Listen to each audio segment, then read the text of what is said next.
Warahmatullahi wabarakatuh. So, my name is Muhammad Hadri bin Aziz and my metric number is 198934. So, I'm going to present about my poster regarding final year project with the title of Cognitive Ergonomic Approach in Development of Passive Upper Limb Exoskeleton Prototype for Overhead Tasks. Okay, so let's start with the introduction first. Okay, so according to a recent Golden Burden Disease GBD analysis, over 1.71 billion people globally suffer from musculoskeletal problems. In Malaysia, musculoskeletal disorder, also known as MSD, are the most prevalent occupational disease and also already outnumbering other occupational diseases such as workplace accidents and respiratory disease. Okay, so musculoskeletal disease also are on the rise in the Malaysia right now because our country currently move towards the industrialization coupled with a rising average age of workers. Okay, so moving on to the problem statement. Okay, so regarding those problems, exoskeletons are introduced to overcome the problem, which is to reduce the work musculoskeletal disease among the workers. Okay, so passive upper limb exoskeleton system is proven to assist physical manual tasks, but however, certain industrial exoskeleton actually have the potential to worsen the existing workplace risk by increasing the muscle activity. But there is a room for improvement by a cognitive ergonomic approach where overall task performance can be optimized. It is also hypothesized that cognitive ergonomics approach in passive upper limb exoskeleton development will reduce the cognitive issues when performing the overhead task. Okay, so next, the objective of this research are actually to identify the cognitive ergonomics principle related to design for development of passive upper limb exoskeleton prototype, and also to quantify cognitive ergonomics component in passive upper limb exoskeleton when performing overhead tasks. Okay, next, for methodology part. So to achieve the objective number 1, literature review and survey was conducting, and also to achieve the objective number 2, experiments were designed and flight testing were conducted, and the experiments made the experiment made the objective and proceed to the conducting main experiment, and the data that we get from the experiment also we are satisfied. And moving on to the next stage, which is analyzing the data and finalize the report. Okay, so for the methodology, so for the methodology part, it started with the survey, which is the survey have been made to reflect the ergonomic elements among the participants, and there are three things that we want to investigate, which is mental workload, comfort and usability, and situation awareness. Okay, so for the task, there are two types of tasks, which is single task and dual task, with two different conditions, which is with wearing exoskeleton and the other one without wearing exoskeleton. Okay, so here are the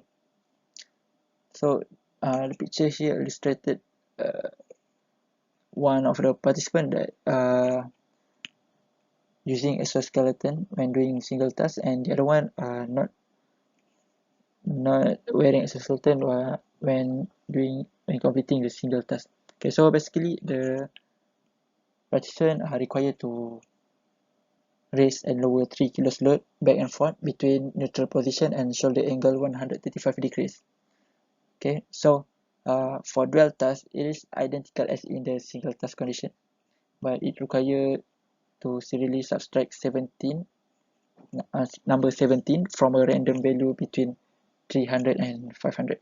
So this one is you want to measure the cognitive performance for the participants. Okay, so for the result and discussion, So there are so for result expression there are three methods, which is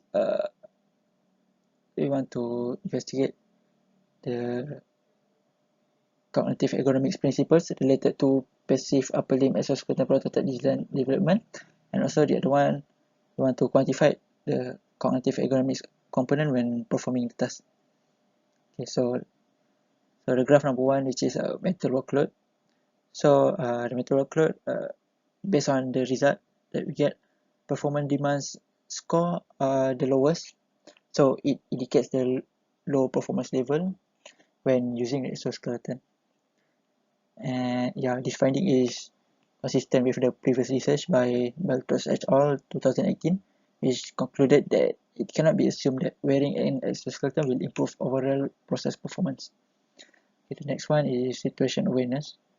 So based on the result, the situation awareness level is on the moderate level for the exoskeleton user. So this finding is actually aligned with the previous study by Jia Yong et al. 2020, which claimed that exoskeleton will make the user stronger with improved vision, hearing, and situational awareness. And the third graph, which is comfortability and usability of the products. So upper arm and shoulder were rated the least comfortable. This is because discomfort is anticipated at the body attachment points. Okay, so the next one, which is for quantifying the cognitive ergonomics component when performing tasks, which is the objective number 2. So there are three type of measurement, which is subjective ratings with non-subtle X, situation awareness, which is subjective ratings, objective ratings, and also task performance. Okay, so for non-subtle X, the result is the mean for temporal demands and on performance score for the task without exoskeleton is greater than the task with exoskeleton. Okay, so this is because it consistent with the previous research by Baltos et al., which concluded that it cannot be assumed that wearing exoskeleton will improve overall process performance. Okay, so the next one is subjective rating for situation awareness. And then the data reveal that without wearing exoskeleton resulting in higher situation awareness compared with wearing the exoskeleton. And for the last one, which is perceived comfort and usability. So based on the data, discomfort is expected in the location where it attached to the body. So upper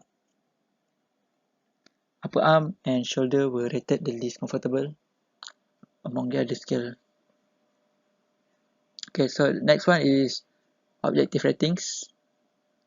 Okay, so for the objective ratings, we want to see is there any significant difference between the condition wearing exoskeleton and without wearing exoskeleton with the heart rate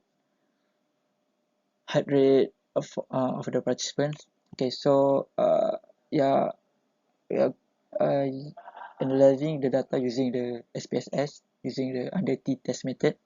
Okay, so if the p-value are lower than 0.005, that means that there is significant difference between those variables. So based on the data that we are already analyzed, dual tasks have the significant difference between the variables with and without wearing exoskeleton with the heart rate, while single task didn't have any significant difference.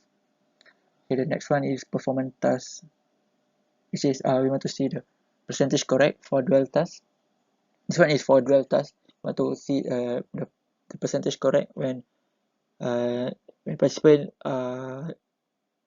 serially subtract 17 from any number with, between 300 and 500. Okay, so based on the t-test data, there is no significant difference between dual task performance with and without exoskeleton. So this study aligned with the prior research by Baltos et al., which stated that wearing an exoskeleton does not always improve overall process performance. Okay, uh, okay, so we come to the last part, which is conclusion. Okay, so for the conclusion, the cognitive ergonomic principle related to design for development of passive upper limb exoskeleton prototype has been investigated, which are principle number 1, mental workload, principle number 2, situation awareness, and principle number 3, comfortability and usability. And also the cognitive ergonomics components in passive upper limb exoskeleton when performing overhead tasks has been quantified using different cognitive ergonomics component approach, which are subjective ratings, uh, objective ratings, and also task performance measure. And also the objective of this project is actually aligned with the SDG number 8, which is Sustainable Development Goals, which promote sustained, inclusive, and sustainable economic growth, full and productive employment, and decent work for all. Okay, so that's all from me. Thank you.